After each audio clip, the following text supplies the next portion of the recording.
Previous lecture में हम लोग एक्सरसाइज 12.2 के क्वेश्चन जो है डिस्कस कर रहे थे और मैंने आप लोगों को क्वेश्चन नंबर 1 से लेकर क्वेश्चन नंबर 9 तक क्वेश्चन खुद से सॉल्व करने के लिए कहे थे। उसके बाद नेक्स्ट क्वेश्चन नंबर 10 और 11 है। क्वेश्चन नंबर 10 और 11 और 12 ये 3 क्वेश्चन जो आप लोग स्किप कर देंगे, आप लोगों के कोर्स में इंक्लूड नहीं है, ये आप लोगों नहीं करने हैं। उसके बाद नेक्स्ट है क्वेश्चन नंबर 13 से लेकर क्वेश्चन नंबर 19 तक। क्वेश्चन नंबर 13 से लेकर क्वेश्चन नंबर 19 तक जो बाकी क्वेश्चन है ये आप लोगों ने करने हैं। इनमें कुछ क्वेश्चन ये जो 13, 14, 15 और 16 है, ये 4 क्वेश्चन जो एक तरह के ही हैं और इनको कैसे सॉल्व करना है इनसे रिलेटेड मैंने आप लोगों को एग्जाम्पल भी प्रीवियस मीटिंग में करवाई हुई थी, फरुखाबाद वाली एग्जाम्पल थी। और उसके अलावा जो क्वेश्चन नंबर 17, 18 और 19 है इनसे रिलेटेड भी मैंने आप लोगों को एग्जाम्पल करवाई हुई है। क्वेश्चन नंबर 17 में मेंबर्स की कमेटी बनानी है, इससे रिलेटेड भी एग्जाम्पल करवाई हुई है। क्वेश्चन नंबर 18 में 9 पर्सन को राउंड टेबल में जो है वो सीट करना है, बिठाना है, तो इससे रिलेटेड भी एग्जाम्पल हम लोगों ने प्रीवियस मीटिंग में की है। उसके अलावा क्वेश्चन नंबर 19 में 7 कीज़ को जो है सर्कुलरिंग में अरेंज करना है, वो कितने वेज अरेंज कर सकते हैं, इससे रिलेटेड भी एग्जाम्पल हम लोगों ने प्रीवियस मीटिंग में की हुई है। तो उस एग्जाम्पल को देखते हुए आप इन क्वेश्चन को सॉल्व कर सकते हैं। उसके बाद नेक्स्ट टॉपिक हम लोगों ने पढ़ना है कॉम्बिनेशंस का।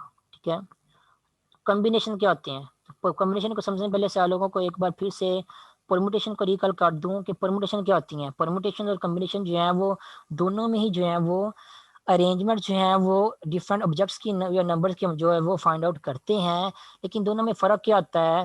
दोनों में फ़र्क ये होता है कि परम्यूटेशन में जो है वो ऑर्डर मैटर करता है, कॉम्बिनेशन में जो है वो ऑर्डर मैटर नहीं करता। ठीक है ना। फॉर एग्जाम्पल अगर मैं आपसे कहूँ कि आपके पास 2 बुक्स हैं, एक बुक का नाम जो है लेट्स से आपके पास जो है वो क्या है, एक बुक आपके पास इंग्लिश की बुक है, उसका मैं ई का नाम देता हूँ। दूसरी बुक आपके पास मैथ की बुक है, उस बुक जो है एम का नाम दे देता हूँ।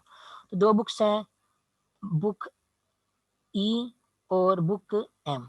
इन बुक्स को आप लोगों ने जो है वो बताएं कि कितने वे से जो है दोनों बुक्स के नाम को या लेटर्स को जो है बुक्स को जो है आप कितने वे से जो है अरेंज कर सकते हैं।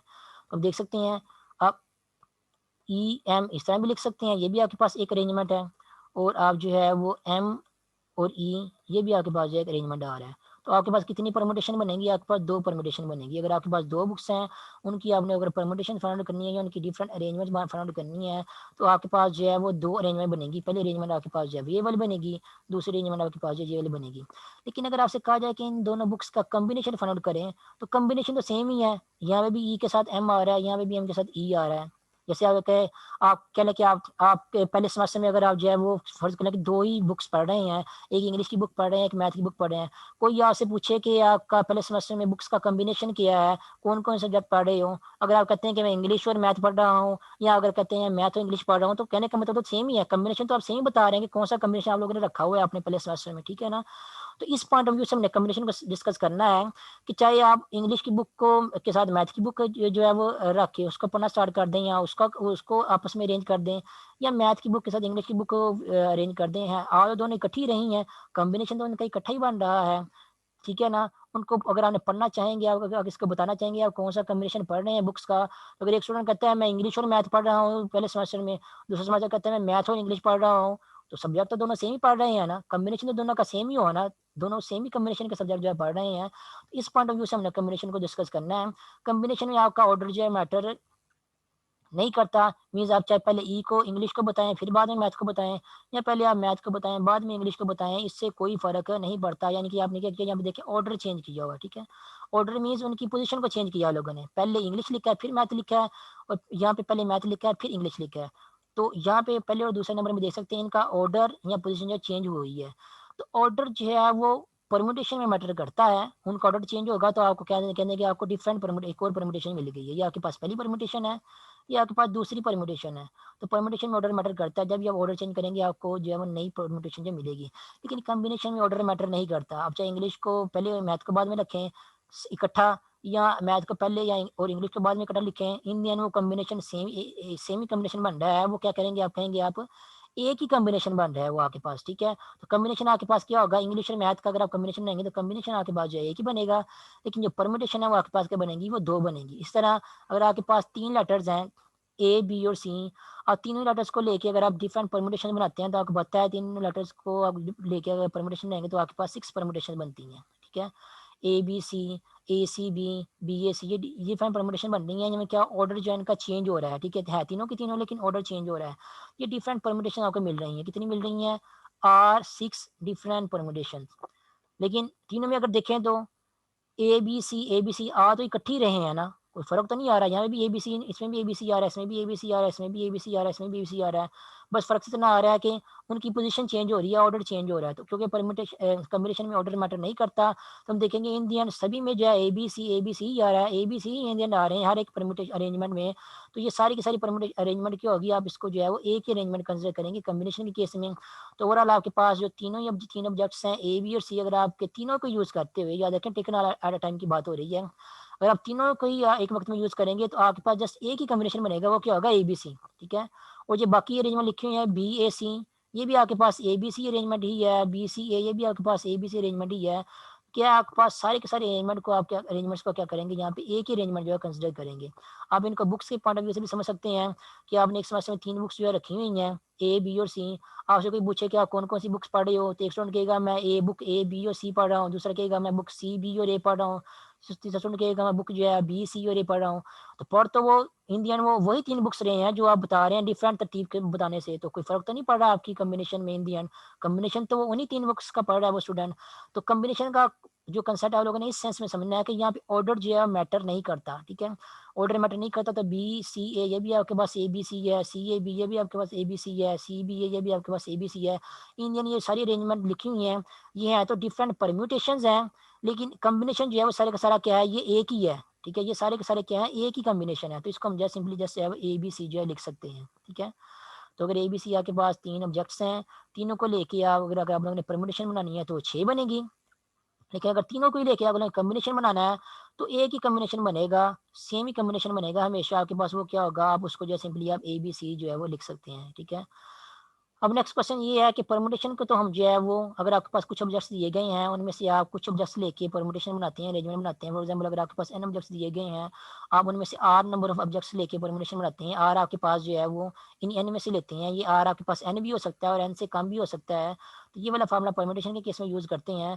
कॉम्बिनेशन के केस में आपने कौन सा फार्मूला चूज करना है, ठीक है। कॉम्बिनेशन के केस में आप ये वाला फार्मूला यूज करते हैं NCR। एन का मतलब ये होता है कि आपके पास टोटल कितने ऑब्जेक्ट्स हैं, सी का मतलब होता है कॉम्बिनेशन, और आर का मतलब ये होता है कि आप लोगों ने कितने ऑब्जेक्ट्स लेके कॉम्बिनेशन जो है बनाने हैं। जैसे कि आप इसी एग्जाम्पल में देख लें, आपके पास कितने ऑब्जेक्ट्स हैं, 3 ऑब्जेक्ट्स हैं, तो यहाँ पे एन की वैल्यू आपके पास जो है 3 आ जाएगी। और कॉम्बिनेशन इनका फाइंड करना है, हमें पता है यहाँ पे 3 ऑब्जेक्ट्स के केस में अगर आप तीनों ही ऑब्जेक्ट्स ले लेते हैं तो कॉम्बिनेशन हमारे पास कितना बनता है, वो एक ही बनता है। तो आर की वैल्यू क्या होगी, 3 होगी, क्योंकि हम जो है वो तीनों ही ऑब्जेक्ट्स यूज कर रहे हैं। फिर कॉम्बिनेशन में ये वाला फार्मूला यूज करते हैं हम, जो है वो इस कॉम्बिनेशन कहाँ से निकाल सकते हैं, वो हमारे पास 1 आएगा। कैसे आएगा फार्मूला, मैं आपको दिखाता हूँ। फार्मूला आपके पास ये लिखा हुआ है कॉम्बिनेशन का, ये परम्यूटेशन से मिलता जुलता ही है। फर्क सिर्फ इतना है कि यहाँ पे जो है वो एक आर फैक्टोरियल जो एक्स्ट्रा डिनोमिनेटर में इन्वॉल्व हो रहा है।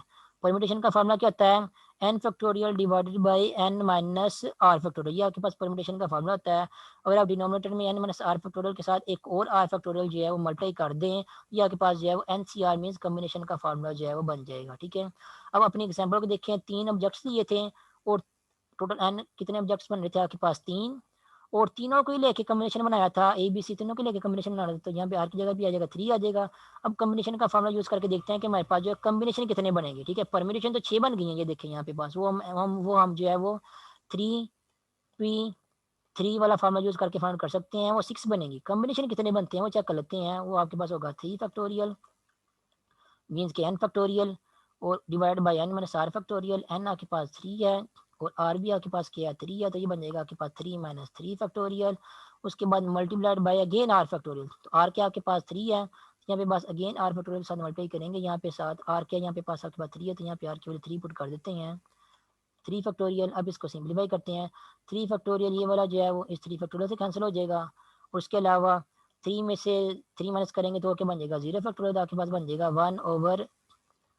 1/0 फैक्टोरियल। वो क्या होता है 1 नहीं होता है, तो 1/1 आपके पास क्या बन जाएगा 1 बन जाएगा।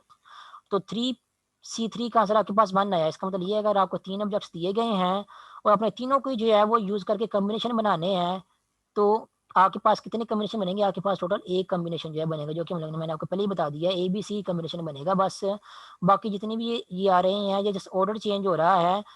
और ऑर्डर चेंज होने से कम्बिनेशन में कोई फ़र्क नहीं पड़ता, कम्बिनेशन आपका जो है वो वैसे का वैसा ही रहता है। तो परम्यूटेशन में आपका ऑर्डर मैटर करता है, कम्बिनेशन में आपका ऑर्डर मैटर नहीं करता। ऑर्डर आप चेंज भी करते हैं तो फिर भी आपका वही कम्बिनेशन रहेगा, ABC ही रहेगा आपका कम्बिनेशन। अगर वो आपके लेटर्स जो हैं वो इस ऑर्डर चेंज करने से फिर भी उसमें जो है इन्वॉल्व हो रहे हैं, यहाँ पे भी ABC इन्वॉल्व हो रहा है, यहाँ पे भी ABC इन्वॉल्व हो रहा है। तो ABC इन्वॉल्व हो रहे हैं, जस्ट ऑर्डर चेंज हो रहा है और कम्बिनेशन में ऑर्डर मैटर नहीं करता, इसलिए सारे के सारे लिखे हुए हैं, जो लिखी हुई है अरेंजमेंट लिखी हुई है, ये एक ही कम्बिनेशन लिखा है जिसको हम सिंपली ABC जो है वो लिख सकते हैं। तो ये आपके पास है कम्बिनेशन का फार्मूला और आपको पता चल गया होगा फुली परम्यूटेशन और कम्बिनेशन में क्या फ़र्क होता है, ठीक है।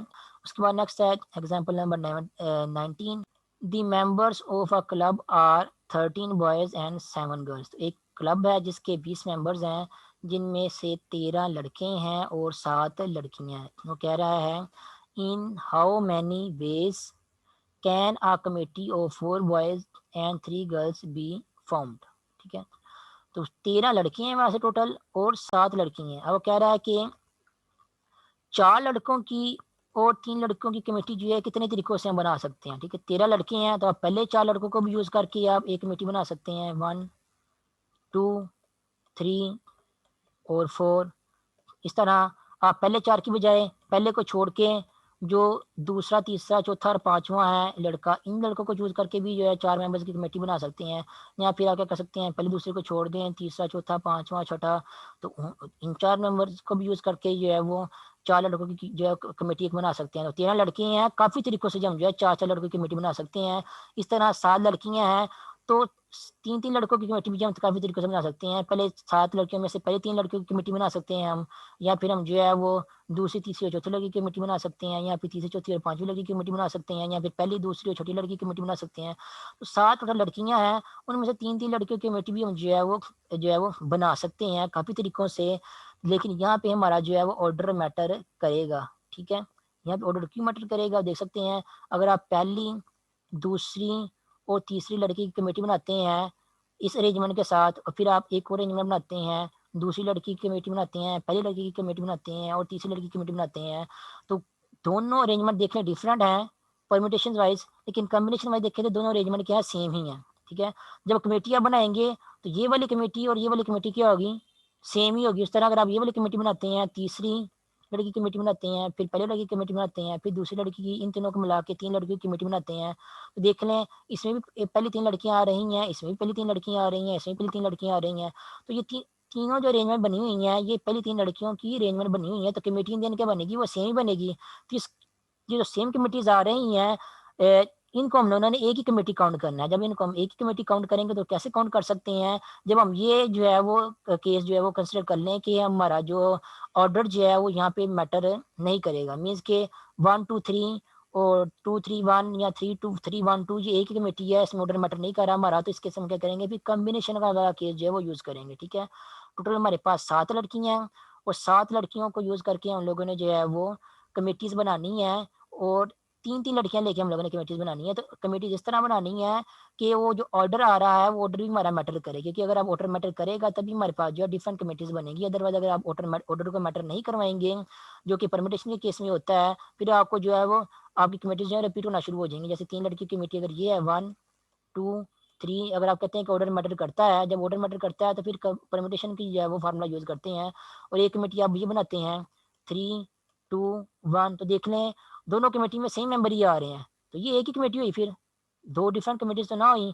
तो परम्यूटेशन के पॉइंट ऑफ व्यू से ये अलग अलग है, कॉम्बिनेशन के पॉइंट ऑफ व्यू से ये दोनों क्या सेम ही है। तो हम लोगों ने क्या करना है, परम्यूटेशन के पॉइंट ऑफ व्यू से आंसर सॉरी कॉम्बिनेशन के पॉइंट ऑफ व्यू से आंसर निकालना है, ताकि इंडियन हमारी जो कमेटी बने इस तरह का डिफरेंट अरेंजमेंट बनती हैं वो सारी की सारी क्या हो, एक ही अरेंजमेंट में काउंट हो जाएं, और हमें एक ही अरेंजमेंट के बेस से हमें जो है आंसर मिले। जैसा कि आप देख सकते हैं, जैसा कि आप लोगों को यहाँ पे आंसर मिला था ABC के केस में, ABC और 3 मेंबर्स थे, 3 ही मेंबर्स लेके जब आप लोगों ने डिफरेंट अरेंजमेंट बनाई तो आपको 6 अरेंजमेंट मिली, ठीक है। लेकिन 6 अरेंजमेंट को देख लेंगे सारी की क्या को आज अगर आप कमेटी देखा जाए तो ये जो 6 कमेटीज बनी है सारी क्या है, सारी की सारी एक ही कमेटी है।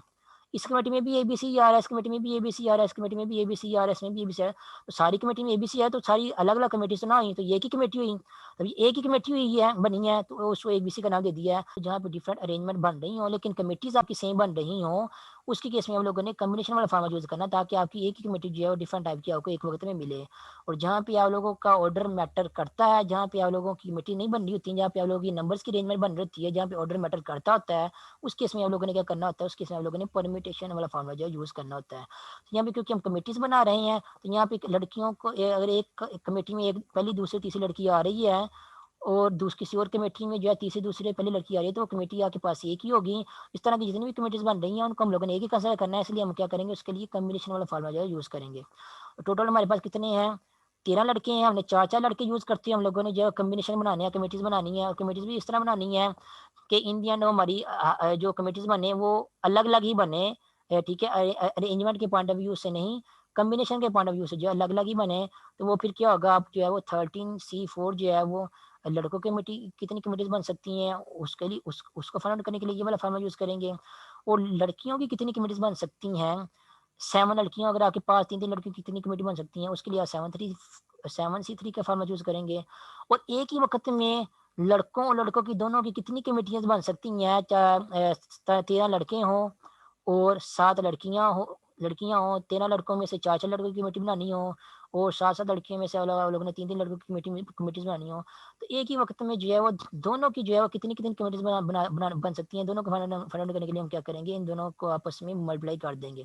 प्रोडक्ट का जो रूल है अरेंजमेंट्स का, वो यहाँ पे यूज़ हुआ है, वो आपको यहाँ मैं भी पढ़ के बताता हूँ ताकि आपको क्लियर हो जाए। यहाँ पे फंडामेंटल प्रिंसिपल ऑफ काउंटिंग ये देख सकते हैं, ये लिखा हुआ है, if A and B are two events, ठीक है, ए और बी अगर आपके पास 2 इवेंट्स है, जैसे वहाँ पे आपके पास था एक 13 लड़कों वाला इवेंट्स था और 7 लड़कियों वाला इवेंट्स था, ठीक है।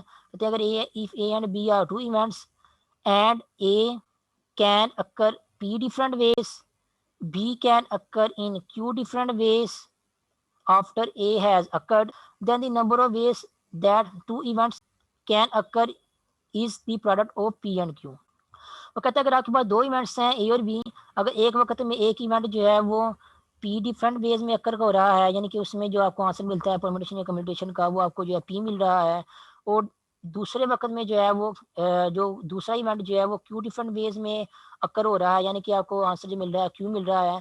जब दोनों इवेंट्स को आप इकट्ठा डिस्कस करेंगे, एक ही वक्त में डिस्कस करेंगे, तो उस केस में दोनों इवेंट जो है वो उनके अकर करने का वेज जो है वो कितना होगा, यानी कि परम्यूटेशन या कॉम्बिनेशन का आंसर कितना होगा, वो क्या होगा, आप लोगों ने क्या करना है, दोनों का प्रोडक्ट ले लेना है, आपको उस केस में दोनों इवेंट्स के इकट्ठे अकर होने का आंसर जो है मिल जाएगा। इस तरह अगर आपके पास जो है वो 3 इवेंट्स हों, यहाँ कह लें कि दो से ज़्यादा इवेंट्स हों, एक इवेंट्स अगर आपके पास पी बार अकर कर रहा है, दूसरा इवेंट आपके पास क्यू बार अकर कर रहा है, तीसरा इवेंट आपके पास आर बार अकर कर रहा है, तो तीनों इवेंट्स जो है इकट्ठे कितनी बार अकर होंगे, P multiplied by Q multiplied by R. तो जनरली भी आप कर सकते हैं, अगर आपके पास डिफरेंट इवेंट जो हैं वो एक वक्त में जो है वो डिस्कस हो रहे हैं, तो हर इवेंट को आप अलग अलग जो है वो उसका आंसर निकालने के बाद जितने भी इवेंट्स हैं उनके आंसर को आपस में मल्टीप्लाई कर देंगे, तो आपको आंसर मिल जाएगा ओवरऑल सारे के सारे इवेंट्स के अकर होने का इकट्ठा आंसर मिल जाएगा। इसको कहते हैं फंडामेंटल प्रिंसिपल ऑफ काउंटिंग। तो यहाँ पे हमने लड़कियों वाला केस जो है अलग से फाइंड आउट किया कि लड़कियों के केस में हमें कितनी कमेटीज मिलती हैं, और फिर उसके बाद हम लोगों ने लड़कों का भी चेक किया कि लड़कों के केस में मुझे कितनी कमेटीज मिलती हैं, तो लड़कों के केस में जो है वो इतनी कमेटीज मिलती हैं, लड़कियों के केस में मुझे है इतनी कमेटी मिलती हैं, ठीक है। दोनों कमेटीज जो है एक ही वक्त में जब एक इकट्ठी जब दोनों इवेंट्स को हम डिस्कस करेंगे, तो दोनों इवेंट जो है एक वक्त में कितनी बार अकर होंगे, उसका आंसर में क्या मिलेगा, इन दोनों के आंसर को हम आपस में मल्टीप्लाई कर देंगे। इन दोनों के आंसर को हम आपस में मल्टीप्लाई करेंगे, यहाँ पे आंसर इनका वैलिड किया हुआ है। 13C4 का आंसर आएगा आपके पास 13 factorial divided by 13 minus r का फैक्टोरियल, और यानी कि 13 माइनस 4 का फैक्टोरियल इंटू 4 फैक्टोरियल, ये वाला फार्मूला यूज़ किया हुआ है। यहाँ पे भी ये वाला फार्मूला यूज़ करेंगे, इनको सिंपलीफाई करेंगे, सिंपलीफाई करने के बाद क्या करेंगे, इनके आंसर को आपस में मल्टीप्लाई करेंगे, मल्टीप्लाई करने के बाद आपका जो भी आंसर आएगा, ये आपका वो आंसर होगा कि अगर आपके पास 13 लड़के हों एक वक्त में, 7 लड़कियाँ हों एक ही वक्त में, और एक ही वक्त में अपने 4-4 लड़कों की और 3-3 लड़कों की कमेटीज बनानी हो, तो आप कितने वेज से जो है वो 4-4 लड़कों और 3-3 लड़कों की कमेटी बना सकते हैं। आप लोग इतने वेज से जो है वो 4-4 लड़कों और 3-3 लड़कों की कमेटी जो है बना सकते हैं, जो कि बहुत ज़्यादा है। तो आप खुद से बारी-बारी बना के जो है वो बाय हैंड जो है वो एक बना के चेक नहीं कर सकते कितने वेज से हम जो बना सकते हैं, वो आपके लिए पॉसिबल नहीं होगा, क्योंकि वो बहुत मुश्किल है आपके लिए बनाना। फिर ये भी श्योरिटी रखना कि वो कंफर्म इतने वेज बनते हैं नहीं बनते हैं, लेकिन मैथमेटिक्स को यूज़ करते हुए आप जो है एग्जैक्टली नंबर बता सकते हैं कितने वेज जो है वेज से जो हम जो है वो इन दोनों इवेंट्स को जो है इकट्ठा डिस्कस कर सकते हैं, या 4 लड़कों 3 लड़कों की कमेटीज जो है वो बना सकते हैं 13 लड़के और 7 लड़कियों को यूज़ करते हुए, ठीक है। This show that a committee of 4 boys and 3 girls can be found in these ways. तो ये था कम्बिनेशन रिलेटेड क्वेश्चन। और नेक्स्ट एक्सरसाइज है क्वेश्चन नंबर 1 से लेकर क्वेश्चन नंबर 6 तक जो है वो क्वेश्चन मैं आप लोगों को खुद ही करवाऊंगा। उसके अलावा जो क्वेश्चन नंबर 7 है ये आप लोगों की एग्जाम्पल से रिलेटेड है, जो भी हम लोगों ने अभी की है 13 बॉयज़ और 7 गर्ल्स की, ये उससे मिलती जुलती है। The members of a club are 10 boys and 8 girls, in how many ways a committee of 3 boys and 3 girls can be found. ये वाला क्वेश्चन बिल्कुल क्वेश्चन नंबर 7 इस एग्जाम्पल नंबर 19 की तरह ही है। तो इस एग्जाम्पल को फॉलो करते आप जो है क्वेश्चन नंबर 7 को जो है वो सॉल्व कर सकते हैं। तो जो क्वेश्चन नंबर 7 आप लोगों ने सॉल्व करना है इस एक्सरसाइज का खुद ही। बाकी जो पहले 6 क्वेश्चन है, इन 6 क्वेश्चन को कैसे सॉल्व करना है वो क्वेश्चन मैं आप लोगों को खुद करवाऊंगा, फिर उस हिसाब से मैं आपको बताऊंगा कि आप लोगों ने कौन से क्वेश्चन जो है इनमें से करने हैं। तो कॉम्बिनेशन से रिलेटेड अभी की मीटिंग के लिए फिर इतना ही काफ़ी है। बाकी जो टॉपिक्स हम लोगों ने पढ़ने हैं वो फिर हम नेक्स्ट मीटिंग में करेंगे।